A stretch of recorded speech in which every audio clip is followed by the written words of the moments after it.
saúde, ele nega. É mais barato para ele negar. É exame de sangue. Sério? Até exame de sangue.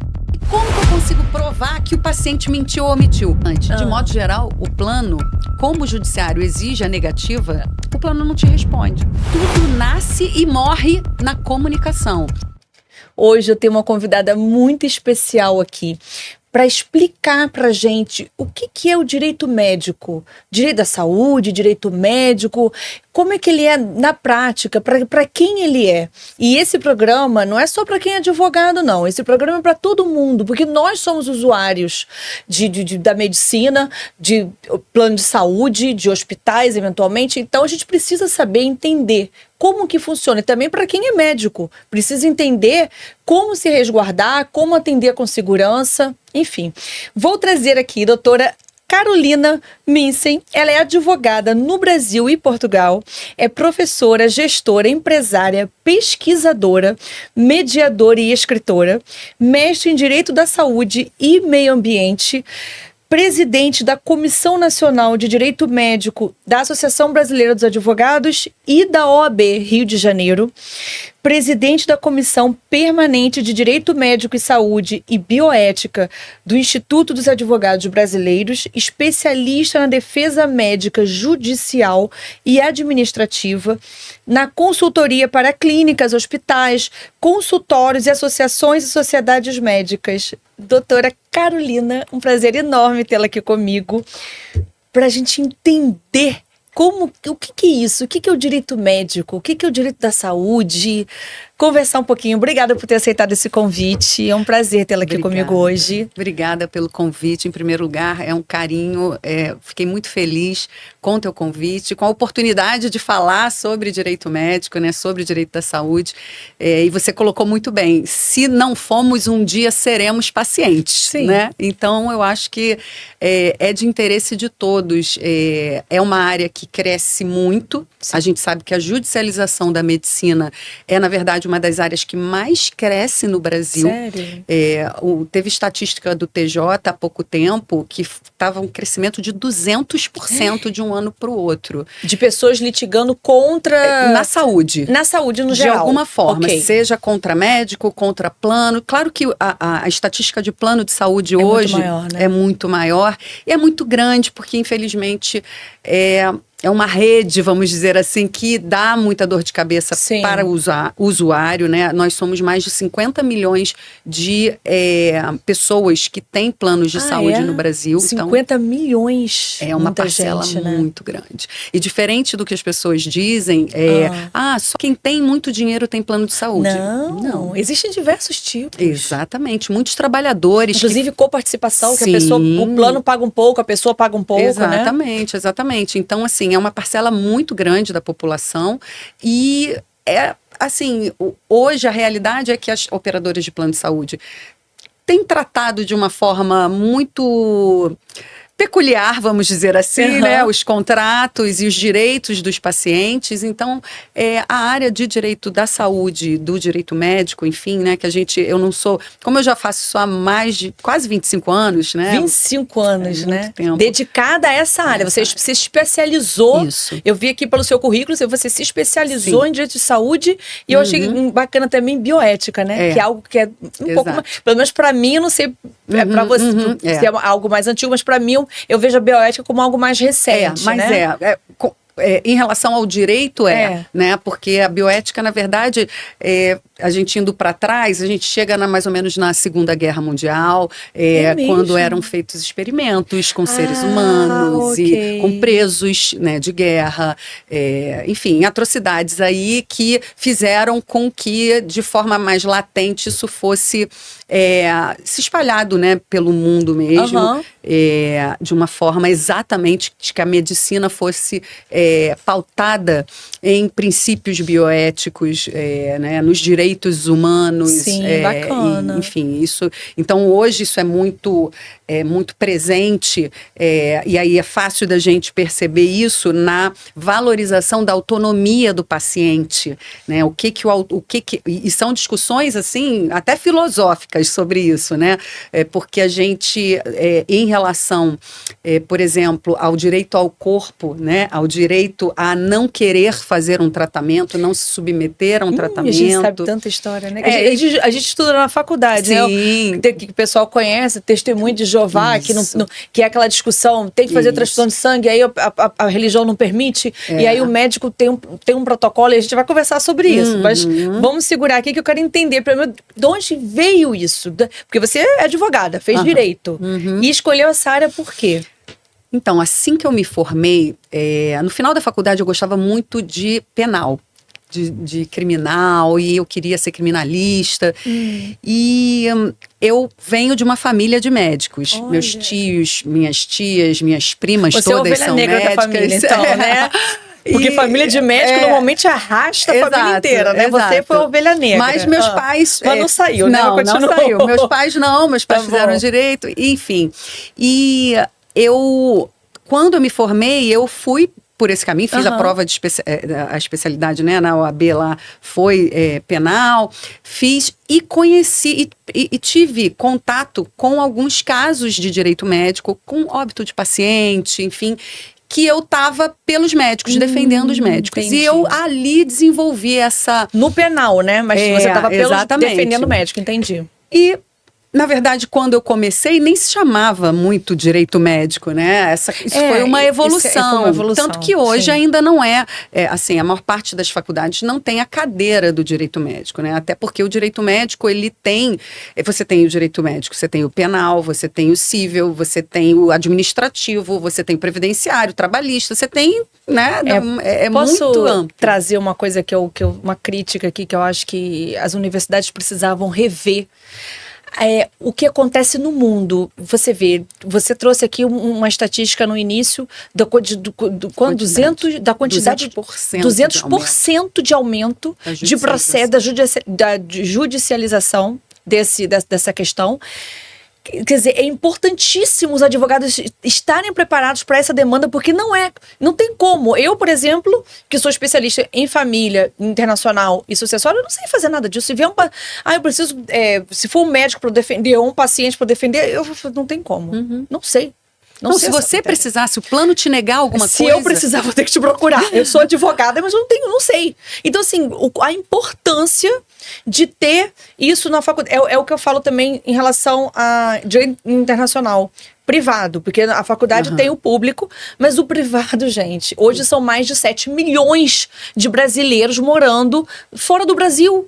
E essas pessoas não deixam de ser brasileiros, não deixam de casar, separar, ter filho, ter seus direitos, receber herança, enfim, falecer. E você precisa entender como que funciona essa questão dos... Tem que atualizar. Porque as coisas, a vida é dinâmica, né? As relações mudam. Mas, enfim, vamos voltar aqui, que a gente só essa crítica aqui mas é isso ao mesmo. ensino, eu que eu nem acho falo que direito médico, eu acho que poderia ser um direito da saúde. Porque ótimo, mais amplo. Aquela é a verdade absoluta. Se não formos, um dia seremos pacientes. E aí não precisa você ter o plano de saúde. Pelo SUS também. Claro. Você pode buscar medicamento de alto custo, doenças raras, tratamento, acelerar tratamento, porque legislação a gente tem, muita. Legislação para paciente oncológico a gente tem demais. Só que vira e mexe tem que entrar com uma ação porque está esperando há 30, 40, 50, 80 dias um tratamento começar. Um paciente com um diagnóstico de câncer. Eu conheci uma pessoa que faleceu porque estava esperando a autorização do hospital para operar. E aí quando a médica conseguiu, porque a gente às vezes acha, gente, que a culpa é do médico, coitado.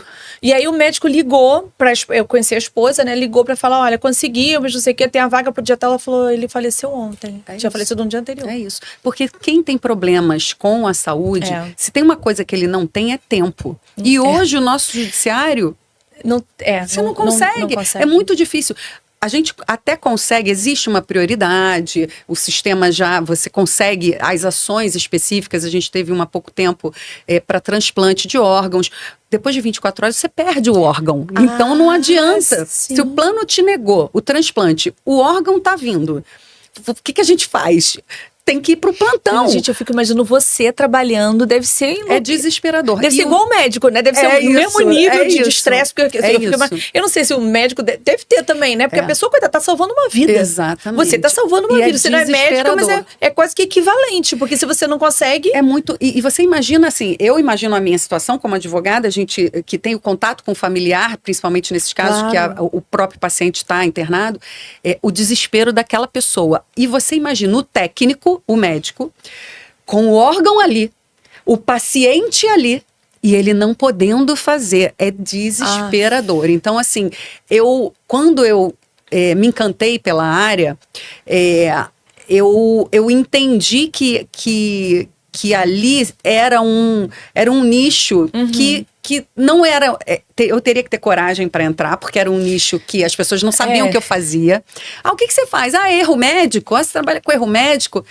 Tá, até hoje tem isso, né? Até hoje as pessoas... E também sim, o erro médico também. Tá incluído ali, mas como não havia muito, né? A gente não tinha nem muita literatura na época. Então, tanto que a minha primeira pós-graduação foi em responsabilidade civil, que era o que se aproximava ali para eu poder... Que é o braço que você usa.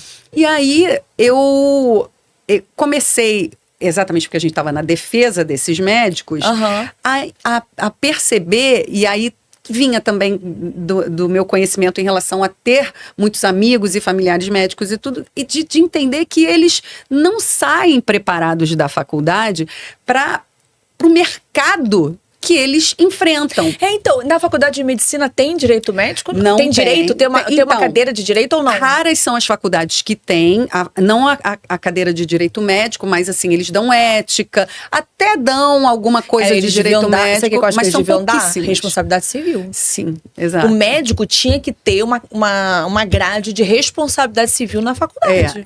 Hoje eu dou muita aula para médico. E não é porque... Gente, pelo amor de Deus, eu tô aqui até para defender os médicos. Sim. Para ele saber até onde ele pode ir, como ele pode se defender também, porque a gente sabe que tem médico que faz tudo certinho, prescreve, o paciente vai lá, faz o troço errado da cabeça dele, que a gente sabe se Deus, que é o que eu brinco aqui, a gente é advogado, cliente às vezes fala meias verdades, né? Exatamente. Não é bem mente para médico, mente mesmo. Não, mente pra gente, mente pra médico, mente pra tudo, enfim. E aí... Quer dizer, e esse médico tem que se resguardar. Com certeza. Entendeu? Porque literalmente é uma proteção da profissão. Porque muita gente fala, o paciente, ele é hipossuficiente, né? Que aí o hipossuficiente é aquele que é o coitado da relação, né? Na prática é isso. Porque ele não tem o conhecimento técnico e tudo mais. Só que, na verdade, o médico ele não sai preparado. Ele abre o consultório dele, a clínica dele, entra de sócio no hospital, mas ele não sabe os documentos que ele deve ter, ele não sabe os protocolos de segurança que ele deve ter, porque, bem ou mal, o paciente, ele é um cliente. E pode ser um problema em potencial. Claro. Eles focam muito, e isso é muito bom, por isso que eu digo que a judicialização na medicina tende a impactar a medicina, porque ainda eles tendem a focar no exercício da medicina. Só que eles devem ter, sim, um pé atrás, e aí eu não estou falando nem de medicina defensiva, mas na sua própria segurança. Porque quando ele não tem documento, o que o judiciário entende? Ele não fez prova, porque realmente o paciente é hipossuficiente, vamos inverter esse ônus da prova aí, o médico vai ter que provar que fez, ou que não errou, ou que deu as oportunidades, as informações para aquele paciente. Como é que ele vai provar isso? Palavras o vento leva. Você grava a sua consulta? Não gravo.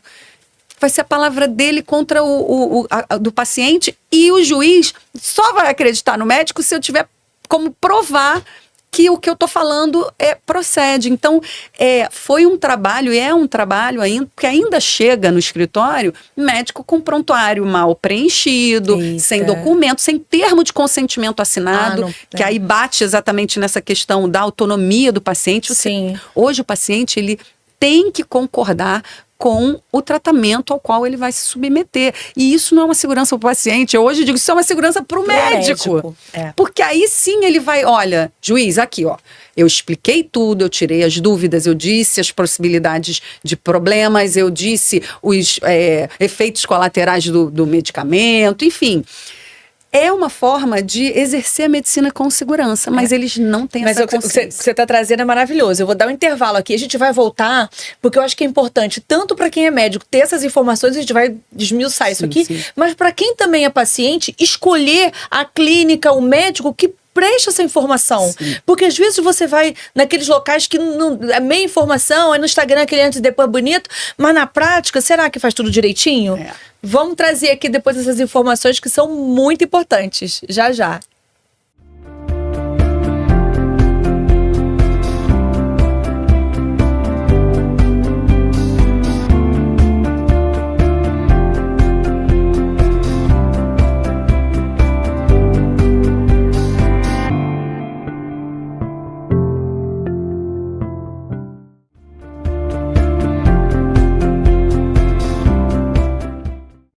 Agora vamos voltar aqui e vamos entender essa questão desse consentimento, né, do que você está falando aqui, do quanto é importante, tanto para o profissional que é o dono da clínica, o médico, que pode até ser que o dono da clínica não seja médico, mas enfim, o gestor, né? O gestor, o médico, mesmo que seja médico profissional liberal, né?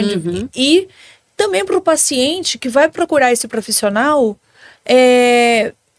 olhar ali todas essas questões. Porque assim, eu vou te falar, até eu no meu atendimento, você está perguntando que você grava, não sei o quê. Você sabe que quando eu faço as reuniões, hoje em dia, eu peço licença, o cliente explica, fala, olha, posso gravar pelo Gemini? E gravo. E fica tudo ali gravado. Entendeu? Depois eu mando tudo. Toda a minha comunicação é sempre o WhatsApp e e-mail. Eu deixo tudo registrado. Agora, eu sou advogada. E eu acho que isso é importante. E eu vou comunicando. Outra coisa, eu faço relatórios mensais, que eu digo o que aconteceu, o que falta acontecer, o que precisa. Então, assim, eu tento fazer o máximo, eu acho que isso é importante. Agora, isso é o que você traz, né? Você traz essas questões dentro da sua advocacia para essas clínicas e médicos. Como é que isso funciona na prática? O que acontece? Lembra que eu falei que o direito médico tem vários... Você consegue subnichar, inclusive, em várias áreas, né? Tem aquele advogado que advoga para paciente apenas, tem os advogados, que hoje é o meu caso, que advoga para os médicos, né? Na defesa dos médicos. E aí, com isso, eu acabo sendo 95% das vezes ré nos processos. Seja... pelas clínicas, pelos hospitais ou pelos consultórios médicos e tudo mais.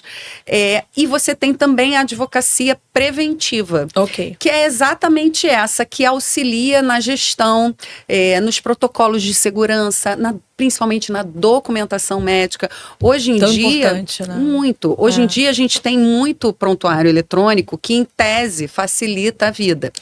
Só que é importante, assim, saber que tem que ser certificado. Não é simplesmente você pega um sistema qualquer e, eu tenho prontuário eletrônico. Não, ele tem que ter uma segurança incrível, porque a gente fala de LGPD e é só dado sensível. Qualquer instituição médica só trabalha com dado sensível, porque qualquer dado da saúde do paciente é dado sensível. A gente tem, por exemplo, a advocacia administrativa, que muita gente deixa de lado, fala, a advocacia administrativa. Quando você advoga para médico, e hoje é um dos carros-chefes do escritório, você pode perguntar para qualquer médico se ele prefere um processo indenizatório no judiciário ou um processo ético no conselho. Qualquer um vai te dizer que prefere um indenizatório. Sério? Primeiro porque ele pode ter um seguro e efetivamente não ter problema. E hoje tem muito, né? Seguro de ir para médico. Exatamente. E segundo que se ele tiver um processo no conselho, é o único lugar que pode caçar ele. Que pode suspender o CRM ele para dele. de trabalhar. Acaba a medicina para ele. Acabou a carreira. Então, e são processos que correm em segredo de justiça, que tem prazos. A gente tem o Código de Processo Ético também. Então, e são processos que são julgados por outros médicos que são os conselheiros dos conselhos. Você tem os conselhos regionais, o Conselho Federal para os Recursos. Então, assim, isso é uma área do direito incrível. Hoje... Agora tem que ser especializado. Tem que ser especializado. Não tem como. Não tem como. E assim, isso eu deixo mesmo de alerta. Seja você médico ou seja você advogado, se você é advogado, não se aventure sem estudar, sem estar preparado. Sim. E você que é médico, se você tem um problema no coração, você vai no cardiologista e não no ortopedista. Eu falo isso o tempo inteiro. Então, assim, busque um especialista. Eu vou te dar Sim. um pequeno exemplo. Os nossos prazos são corridos. Então, se você chegar, sou civilista, eu sou processualista, peguei, deixa que eu te ajudo. Contou seus 15 dias úteis, amor, acabou. Perdeu o prazo. Acabou. Perdeu o prazo, simples assim. Mas os prazos são corridos? Eu nem São sabia. dias corridos. Olha, tá vendo? Tem que ser, gente, tem que ser... Dias corridos. Então, assim, você não pode se Sem arriscar. contar que tem a parte do CRM que você domina porque você conhece, Sim, né? porque são milhares de resoluções. Você Não, tem não que tem conhecer como. o Código de Processo Ético, o Código de Ética para efetivamente as nulidades, todo o procedimento, porque o que acontece? Muito médico recebe aquela cartinha e aí isso foi um projeto que eu abracei também aí ao longo dos anos de conscientizar o médico. Primeiro que advogado não é problema, que advogado pode ser o seu parceiro, né? O seu telefone de emergência. E segundo, que quando você recebe uma cartinha, e eu falo isso até para advogado, hoje eu estou presidindo uma das câmaras do Tribunal de Ética da OAB. Ok. E nós também temos ali nossos processos éticos. O advogado também sofre. Exato. Então, se você recebe uma comunicação, busque alguém que atua naquela área. Se você é médico, recebeu uma cartinha do seu conselho, busque um advogado, mesmo no primeiro momento, porque às vezes aquele prazo que você recebeu para esclarecimentos, que ainda não é sua defesa prévia, mas são os esclarecimentos, se for juridicamente bem feito, robusto, você fizer o que tiver que ser feito, dificilmente isso vai virar um processo ético, fica na fase de sindicância. Agora, se você responde de qualquer jeito ou nem responde, você pode correr o risco de virar aí um processo ético porque você deixou de fazer o que você prega na sua medicina, que é buscar especialista para te atender. Não, e imagina, né, ter perigo de perder o CRM. O CRM, meu Deus. Dependendo da gravidade, suspensão do CRM. E tão difícil, né? A carreira de você conseguir se formar, ser médico já é algo tão... Exato. Eu acho que é a carreira mais difícil que mais estuda, eu acho. A que mais estuda para perder. Assim, a verdade é que hoje em dia, eu até queria falar com você. Duas coisas. Primeiro, essa questão, assim, que a gente vê que, pelo menos eu, né, sou leiga na área, mas que todo mundo sabe, acho que o pessoal também que está assistindo sabe, que nos Estados Unidos... Isso, eu não sei se isso veio muito de lá. Muita coisa de lá. É que lá eles têm um cuidado extremo, porque lá você, cara, tropeçou, processa. Penteou o cabelo caiu, processa. E aí se eu te você for tirar cutícula, você tem que assinar termo de consentimento, porque se tirar um bife, você processa e fecha o salão. Mentira. Ave Maria, teve há pouco tempo uma manicure que me arrancou os bifes todos da mão e do pé. Lá ela quase não fazem isso. E se fizerem, você tem que assinar um termo de responsabilidade que quase desiste. Até meu marido falou, o que é isso? Você passou por uma carnificina? Eu falei, passei por uma carnificina.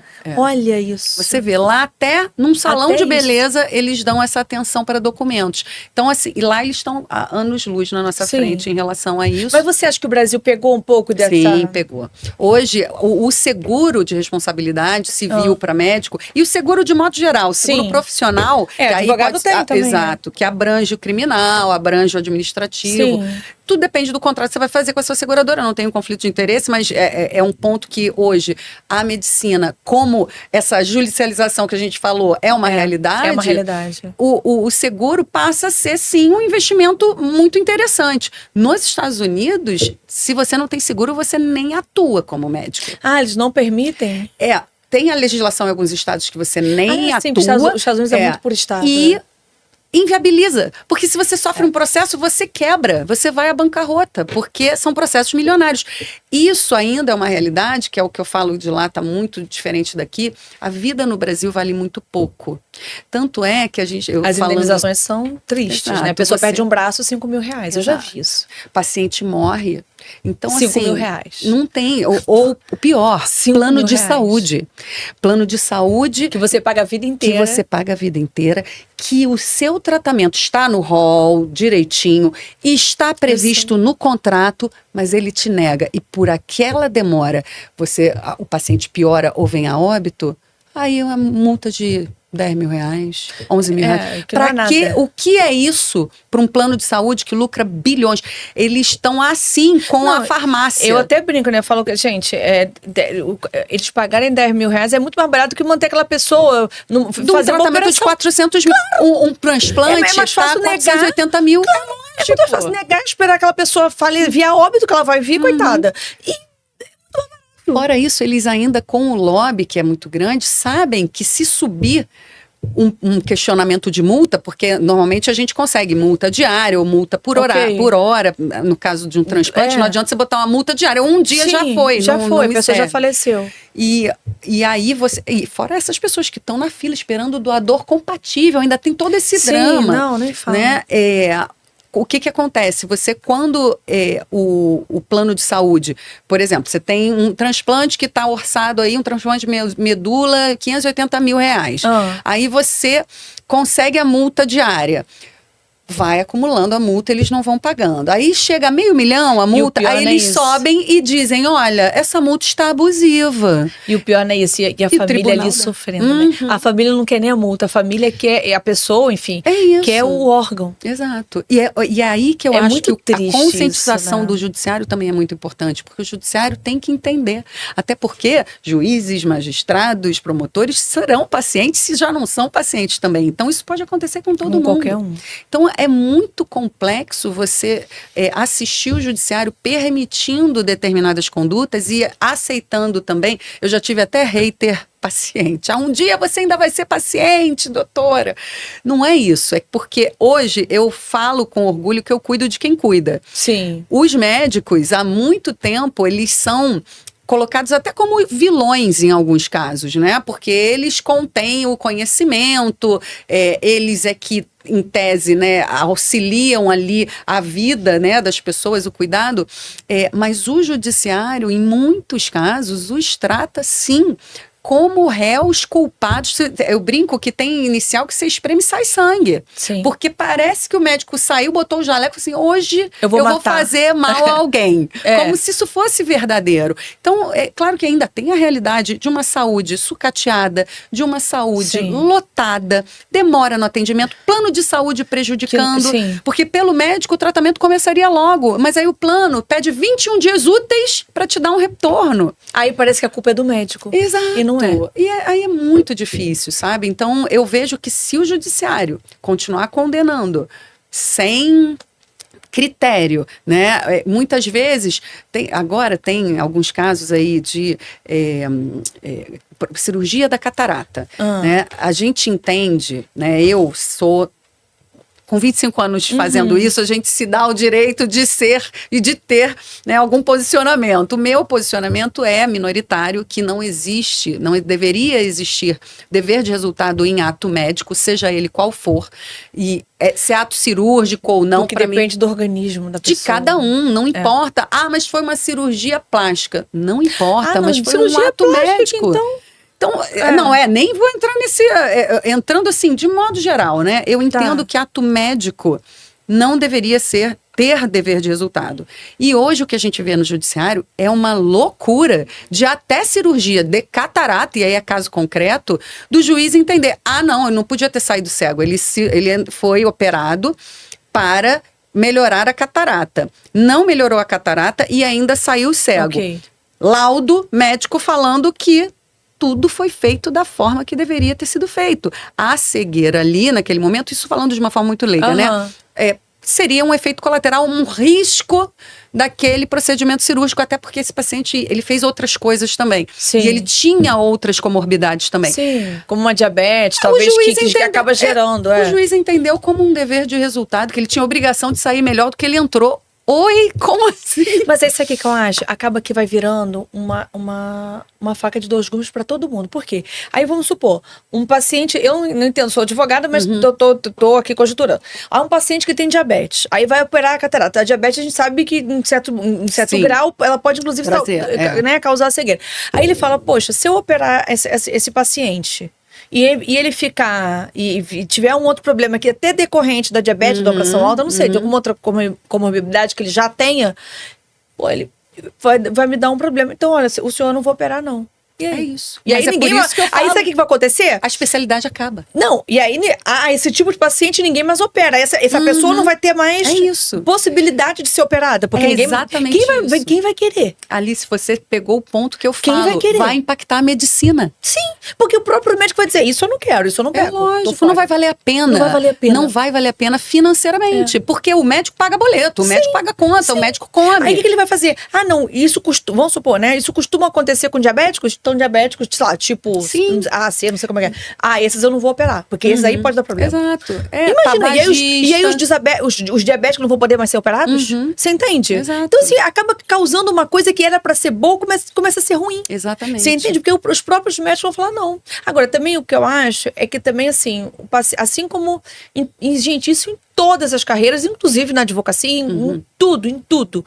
Existem excelentes profissionais e existem profissionais que não são bons. Sem dúvida. Então, também a pessoa ela tem que não ir cega ali para naquele tratamento. Claro, é diferente quando a pessoa entra no hospital e vai ser atendida. Exato. Aí tudo bem, mas aí também tem um hospital. Tem uma coisa muito maior. Sim. Mas quando ela procura um médico, um especialista, ela tem que se informar também daquele profissional. E hoje é tão fácil, você acessa o próprio conselho, tem lá a lista de médico, você vê a especialidade que ele tem. É claro que a gente tem, para todos os lados, eu brinco que tem maus profissionais, mas também tem maus pacientes. Tem aquele paciente que assume riscos. Por exemplo, hoje... E que mente, né? Diz que não tem um problema que tem. Exato. Por exemplo, você falou agora isso, eu chamo muita atenção, se tem médico assistindo, eu acho que essa é uma orientação importante. Quando a gente fala de responsabilidade civil, a gente tem poucas excludentes de responsabilidade. E no direito médico, a culpa exclusiva da vítima, que seria o caso, a culpa exclusiva do paciente, é uma delas. E como que eu consigo provar que o paciente mentiu ou omitiu? Numa anamnese bem feita, de preferência assinada e preenchida pelo paciente. Porque ali, se ela mentiu, por exemplo, que tinha pressão alta, ou mentiu a idade, ou mentiu sobre remédio, sobre droga. Já teve que é parada cardíaca. Sim. Que é usuária, que é alcoólatra, ou que é depressiva, porque tem pacientes com algum grau psiquiátrico, né, de tratamento psiquiátrico, que não deve ser operado para algumas coisas. Então, com aquilo, a gente consegue provar, olha só, se ela tivesse me informado isso, nós provavelmente contraindicaríamos. Tem termo, inclusive, que diz lá, contraindicação. Por exemplo, gravidez. Tem paciente que não fala. Ela às vezes vai. E isso é caso... Tem casos que são engraçados. Não, então peraí, calma que eu quero ouvir esses casos.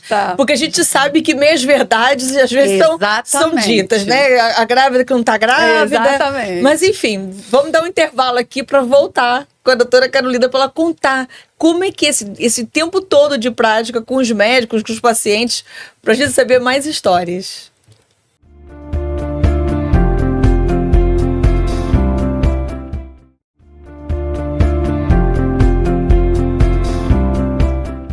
Voltando aqui, me conta essas histórias aí que a gente sabe dos bastidores. Pois é. De casos de que a pessoa fala uma coisa, é outra, grávida que não tá... Meia grávida, né? Meia gravidez, né? Tô meio grávida. Tinha até um filme, eu tô meio grávida. Exatamente. É isso, meio grávida. Como é que é meio grávida? O que acontece? Quando a gente fala da importância do documento, né? É claro que se ele grava a consulta, se esse médico grava a consulta, isso também facilita. Ele tem que informar, tem que, autorização. Pedir autorização. Exatamente. É tudo bem mais dificultoso do que um paciente que pode botar o celular ali, tá gravando e pronto. Quando é o médico, né? Então, só que o que acontece? Existem casos, por exemplo, que a amiga vai com uma amiga para uma consulta. Fala assim, eu vou aproveitar, vou entrar com você, e aí eu faço umas perguntinhas, porque não quer pagar a consulta ou qualquer coisa. O que acontece? Quando essa paciente faz isso e leva... a paciente. A paciente. Eu levei você na minha consulta. A consulta, ela é um ato médico. E que o dever do médico é absoluto sigilo. Só que não existe segredo entre três pessoas. Então, a partir do momento que tem uma terceira pessoa, hoje eu oriento que você pegue uma autorização da tua paciente dizendo que ela autoriza a presença do terceiro fulano de tal no ato da consulta, sabendo que ali há uma relativização do sigilo médico-paciente, tendo em vista que é um terceiro que está descobrindo. E aí, com isso... Mas tem um terceiro mesmo, por exemplo, se for eu com a minha filha, não. É um terceiro. Então, depende da idade da sua filha. É um terceiro, porque pode ser seu marido. O problema do... Aí eu vou trazer um caso concreto. Porque eu vou nas consultas às vezes. Meu marido vai, às vezes, na minha, eu vou na dele. Problema nenhum, desde que vocês falem a verdade. Entendi. Olha só o caso.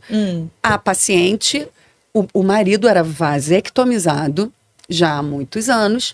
A paciente... Já sei. Exatamente. E ela disse que não tinha nenhuma possibilidade de estar grávida.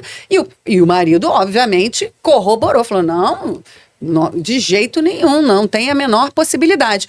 Dependendo da idade da paciente, porque aí as pessoas podem falar, mas ele tinha que ter pedido um beta. Não, dependendo da idade da paciente, muitos anos casada, a anamnese toda preenchidinha ali direitinho, e na própria consulta com o marido ali, possibilidade de gravidez? Não, de jeito nenhum. Ele ainda contou, tá no prontuário, que o marido informou, presente na consulta, o marido informou, vasectomia, na data tal. Fez a cirurgia grávida. Entrou com uma ação indenizatória. Mentira. Porque perdeu o bebê. Depois de ter se separado, porque o marido descobriu que ela estava grávida. Olha, então assim, temos casos que... Meu Deus! Então, peraí, volta aqui essa novela, Manuel Carlos. Ela foi fazer uma cirurgia aleatória. Exatamente. E aí... Informou, já com mais de 45 anos, informou que não havia nenhuma possibilidade de estar grávida. O marido tinha vasectomia. De muitos anos, marido com vasectomia. De repente pode até não ter traído ele, pode ter... Não tem uma história que pode reverter? Pode. Enfim, olha... Até poderia, mas assim...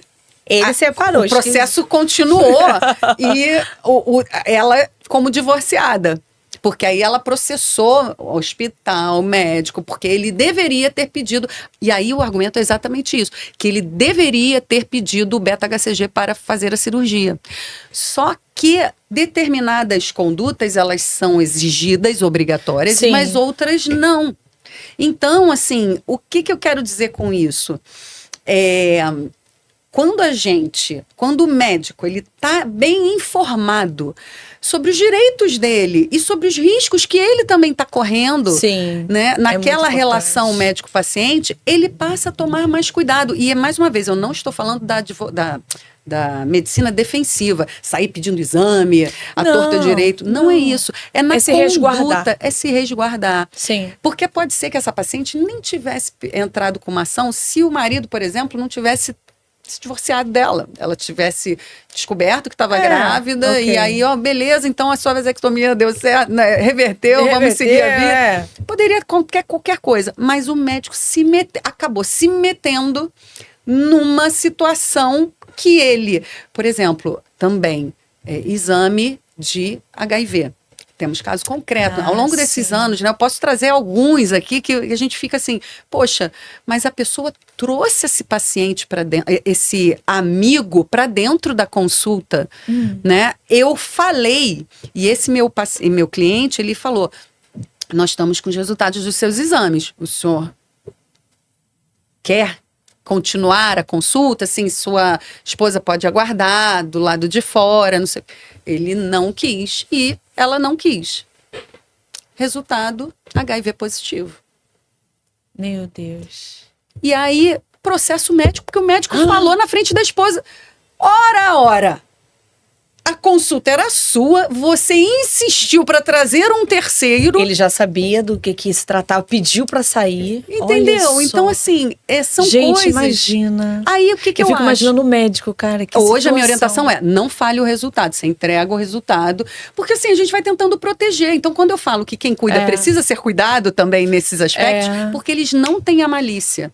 E, na verdade, por exemplo, nesses casos, a doença, dependendo de qual seja, se você é casado, você está com parceiro... É obrigado a comunicar, né? Exatamente. Mas a forma não precisa ser assim.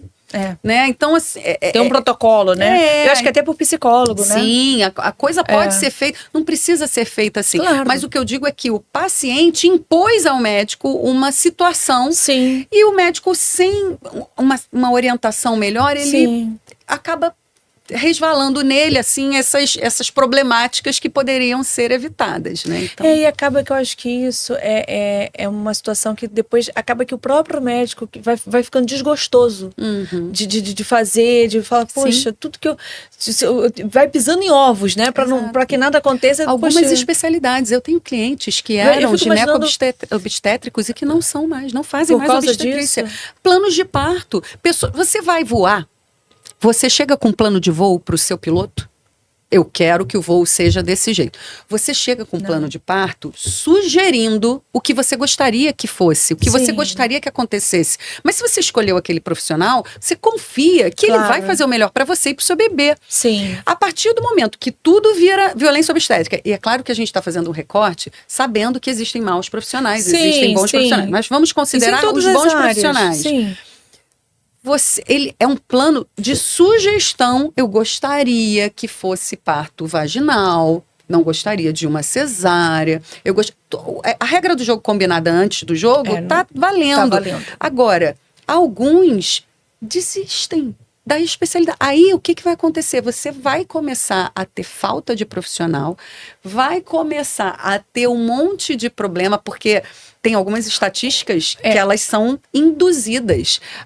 Tem muito mais morte de bebê no hospital do que em casa. Sim, porque se dá problema em casa, ele vai para o hospital para terminar o parto. Sim. Então, se for morrer ou ter alguma... Vai morrer no hospital. Então, assim, são coisas... Eu sei que vai ter gente falando assim, mas ela tá só a favor dos médicos. Não é, mas a gente precisa ter um olhar do outro lado. Eu acho que é importante também, porque nos Estados Unidos, inclusive, isso é uma realidade, médico lá custa um rim.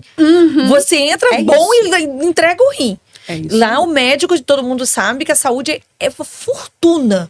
E a saúde pública lá, inclusive, não é todo mundo apenas. Não é bem assim, não, você tem que pagar. Então, e pensa em você não pagar, né? Você vai morrer ali na esquina.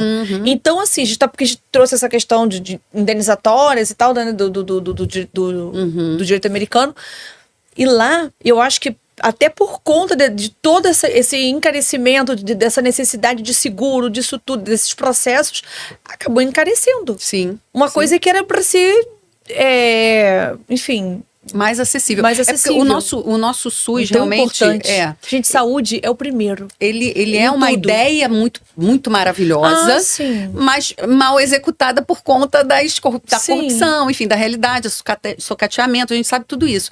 Mas hoje, por exemplo, e aí eu atuo em Portugal também, então tem alguns casos... Eu ia até te perguntar, você atua em Portugal também para médicos? Para médicos também. Portugueses ou brasileiros que estão lá? Portugueses, brasileiros e brasileiros que têm a nacionalidade ou brasileiros que estão buscando ir para lá. Ok. E lá eu prefiro o consultivo. Eu estou querendo fugir um pouco do judiciário, né? Mas essa questão hoje da proteção do médico vale tanto para lá quanto para cá. A gente busca a humanização da medicina. Mas o que o judiciário tem feito e o que os pacientes têm feito com essa judicialização extrema é que eles estão forçando que a medicina seja cada vez mais contratualizada, se afastando da humanização. E aí eu até tranquilizo os médicos no sentido seguinte: você pode e deve... Eu até nem concordo muito com essa coisa da medicina humanizada. Nós somos seres humanos, então ela é humanizada, tem né? que ser. Então, mas enfim, você podendo praticar a sua medicina humanizada da forma que for, e tratando o seu paciente também como cliente, porque a medicina é o seu negócio e tá tudo bem ser seu negócio, é o que seu você empresário, vive disso. sim.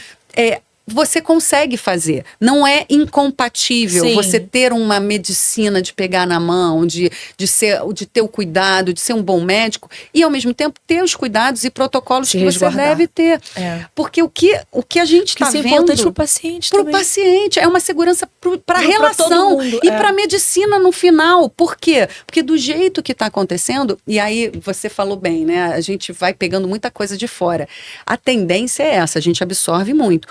hoje nos Estados Unidos, e aí eu tenho algumas experiências também lá, porque eu presto umas consultorias nos Estados Unidos, em alguns estados, se você perde uma falange do dedo, por exemplo, e aqui nós aqui do Rio de Janeiro, vai para o Miguel Couto, num acidente, você tem o dedo decepado. Você vai para o hospital público, Miguel Couto se você consegue essa tua falange, eles vão tentar... E vai vir um especialista para costurar, para tentar... Isso aqui ou lá? Aqui. Se você vai para o Miguel Couto, SUS, no acidente, vai ter... O Miguel Couto é um hospital de referência. De referência, no Rio de Janeiro. Acho que porque os hospitais do Rio de Janeiro, de modo geral, públicos, né? É baleado, atropelamento, é medicina de guerra. E isso dito por especialistas, não sou eu que estou dizendo. Então aqui medicina o médico de guerra, ele é muito preparado. Então, assim, inclusive algumas pessoas dizem, se você sofrer um acidente, vá para um público, não vá para um privado. Todo mundo fala isso, todo mundo fala isso. E aí, nos Estados Unidos, você pode chegar lá com o seu pedacinho do dedo no gelinho, falar assim, eu quero que coloque. Ah, tá bom. Para suturar, é $5 mil. Para tentar consertar seu dedo, é $25 mil. E assim, passa o cartão ou vai para casa sem dedo. Ou vai para casa sem dedo. Simples assim. Então, assim, as pessoas não valorizam o que a gente tem. E além de não valorizar, atacam a medicina através da pessoa do médico. E dos enfermeiros também, que são processados, fisioterapeutas, psicólogos. Tudo, né? Porque acaba sendo, e aí eu brinco com isso, apesar de ser corrente minoritária, que o hipossuficiente nos processos judiciais, eles são os profissionais da saúde, porque eles ficam de mãos atadas. Porque às vezes o prontuário é ruim mesmo, porque às vezes perderam o prontuário, porque às vezes os problemas de não ter, eu estava cansado. A gestão, né? Eu estava cansado, saí da cirurgia, a cirurgia durou 6 horas, aí na hora da descrição cirúrgica não tive tempo. E às vezes o médico é um profissional autônomo sozinho, equipe. É ele, talvez, uma secretária, ou até às vezes até só ele. Um fisioterapeuta, só ele. Então, às vezes, realmente, não tem nem... Exato. Por isso que tem que ter uma gestão, e aí eu digo que as faculdades de medicina poderiam incutir isso na cabeça, porque o cara, antes de abrir o consultório dele, ele vai pagar um dinheiro ali, ele vai... Exato. Ele vai investir ali para começar certinho. Porque, assim, e outra frase que eu uso muito, eu não tenho como impedir que o processo aconteça para o médico. Mas eu tenho como preparar o médico e a clínica dele para enfrentar esses processos com os menores desdobramentos possíveis. Sim. Porque se ele estiver bem documentado, se tiver tudo descrito, termo assinado, vai ser muito mais fácil. Menos difícil. Menos difícil, pelo menos. Eu vou dar mais um intervalo, vou voltar aqui para a gente entender na prática como que as pessoas podem... Também vamos agora ouvir o lado de plano de saúde, do consumidor, né? A gente já falou bastante sobre médico, que é importante, e eu acho até para os pacientes poderem também... Doutor, como é que cadê meu prontuário? O que eu tenho que assinar? Informar, é importante, né? A informação, a pessoa levar as questões como você falou, até de depressão, que às vezes não é uma questão física, é uma questão emocional, a pessoa tem que informar isso. Nós vamos dar um intervalo aqui para a gente fechar aqui e entender como que a gente pode trabalhar melhor com esse direito, né?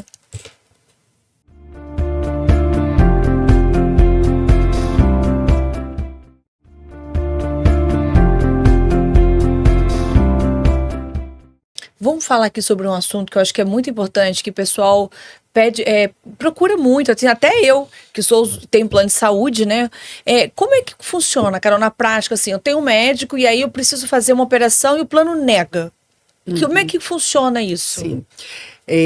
Pode ser SUS também negando, né? Sim, pode ser também o público. Porque o paciente, de modo geral, quando ele tem um contrato com o plano de saúde, mesmo que seja de adesão, que a gente sabe que né? Sim. Você acaba assinando, você não fica vendo cláusula por cláusula. Você nem tem como, e mesmo que fique, o plano vai falar, ou assina ou não é, exato. Ou não tem, você tem que ter. Exato.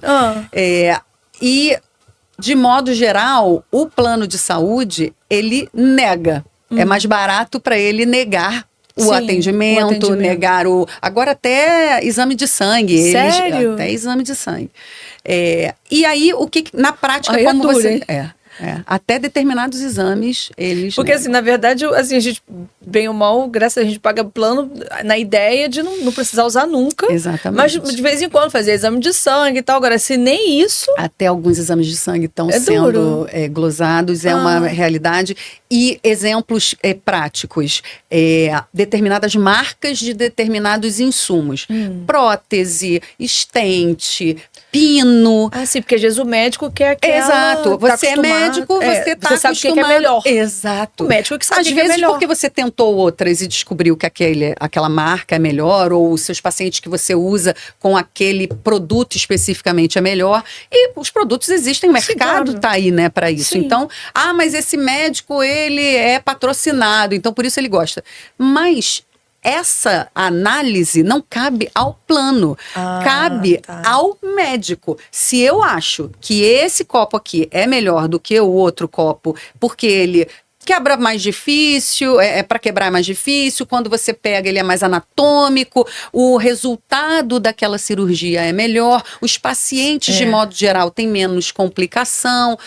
O motivo que for, ele fundamenta isso, o plano te nega. Você está com um cardiologista e ele quer botar um determinado stent em você, e aí o plano vai lá, até libera a sua cirurgia, mas diz, olha, o stent A não, eu pago só o B, que de modo geral é um terço do B, é o genérico, né? A gente brinca. O paciente pode buscar um advogado especialista, e aí eu digo especialista por quê? Porque você deve saber todos os documentos que você deve juntar, o pedido que você deve fazer, e de modo geral, hoje a realidade de dano moral, ela é irrisória, então às vezes nem vale a pena, porque quando é um advogado que não é especialista, vamos pedir danos morais, não vai ganhar e a ação vai demorar. Sim. Pede através de obrigação de fazer, que de modo geral é muito melhor, e aí pede aplicação de multa por descumprimento, lógico, mas fundamentando com relatório médico, diagnóstico, indicação obrigando esse plano a pagar o stent que o médico está pedindo. Fazendo o pedido para que haja o fornecimento e explica tudo, que a cirurgia já foi... autorizada, porque se ela não for, pede também a cirurgia, mas caso ela tenha sido aquele material específico. Quando é tratamento, a mesma coisa.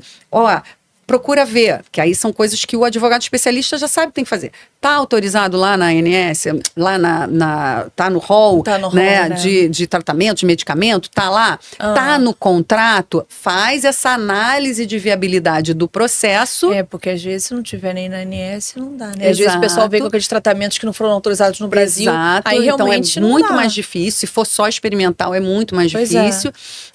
E explique que existe a sucumbência, porque às vezes as pessoas, e aí de modo geral, a gratuidade, quando a gente está falando de SUS é mais tranquilo, mas quando a gente está falando dos pacientes que não têm direito à gratuidade, você perdendo o processo, você vai sucumbir, você tem que pagar, além disso, então sejam honestos, sejam claros com seus clientes para entender que é um risco. Ninguém tá, a nossa obrigação como advogados é de meio, então eu vou tentar obter o êxito para ter esse tratamento, enfim, esse medicamento ou esse instrumental, enfim, para isso. E, inclusive, como nós temos uma rede hospitalar também muito boa, particular, temos hospitais incríveis, muitas das vezes o médico também indica que o ideal para aquele tratamento ou para aquela cirurgia seria ser no lugar tal. Claro, que tem equipamento para a pessoa. Exatamente. Claro. Então, assim, às vezes o plano autoriza meia bomba, né? Autoriza um pouquinho, não autoriza, porque eles também sabem disso, né? Do risco do processo. Então, muitas das vezes, assim, teve a negativa. E outra coisa que é muito importante. De modo geral, o plano, como o judiciário exige a negativa, o plano não te responde. E aí a pessoa fica esperando. Gente, então, não respondeu, manda né? de novo. Exato. Grava a sua ligação, faz prova. É desumano, porque assim, é mexendo com a vida da pessoa, né? Exato. E mesmo que não seja vida, porque às vezes não é caso de vida ou morte, mas a vida que eu digo assim, a pessoa doente, é o que eu falo quando eu falo sobre... Não, e a pessoa quando tá doente, independente da doença, tá? A saúde. Pode ser uma dor no pé, algo que não vai. A pessoa só pensa naquilo. A gente brinca, né? A doença, a saúde, você não esquece, quando você tá doente, você não esquece. Exato. Porque algo sem saúde você não faz nada. Você não faz nada. E você só pensa naquilo. Você só vive, né? Você tá na dor, etc. Você só fica naquilo. Então, assim, realmente algo que é tão importante, né? E que bom que você trouxe aqui pra gente toda essa clareza de mostrar, de ensinar, de mostrar isso pros médicos, que sim, não existe autor e réu, né? Não existe não tem vilão o lado bom e o lado mal. Não existe. Pelo contrário, a gente precisa da saúde. Sim, é isso. E nós precisamos dos médicos, os médicos também precisam dos pacientes. E que bom que tem pessoas profissionais que se especializam nessa área para poder ajudar os dois lados. Porque você também ajuda os pacientes dessas questões, né, particulares de negativo, etc. Porque isso eu acho que é fundamental. Sim. E é o que a gente traz aqui. A gente tenta aqui trazer um pouquinho de cada área, como é que pode agregar, como é que... De utilidade pública, né? Isso, não, as pessoas tomarem conhecimento, porque são coisas que às vezes não são faladas. A gente não dá na faculdade, no dia a dia. Você tem muita desinformação na internet também. Muita coisa que as pessoas... E não existe lacuna, né? Se os bons não falam, os maus, os ruins vão falar. E aí você pega a informação equivocada. Tem uma realidade que eu vejo nessa minha área, assim, que eu acho que é uma realidade muito... acho que da maior parte dos litígios. Eu acredito que a sociedade brasileira é uma sociedade culturalmente litigiosa, litigante, ela é forjada para isso, mas assim, a falta ou a má comunicação. Ou é a falta de comunicação ou é a má comunicação. Entre médico e paciente, tudo nasce e morre na comunicação. Sim. Perde-se ali a relação médico-paciente pela má comunicação, pela confiança que você depositou e você não teve. Então, os dois lados têm que fazer. Sim. Um tem que perguntar e o outro tem que falar. Tem que explicar. Você vai fazer uma cirurgia. Tem um caso muito importante na história do direito médico que veio com uma decisão do STJ falando, condenando um médico pelo não cumprimento, por não ter tido a prova do cumprimento do dever informacional, que hoje é entendido, inclusive, como uma negligência.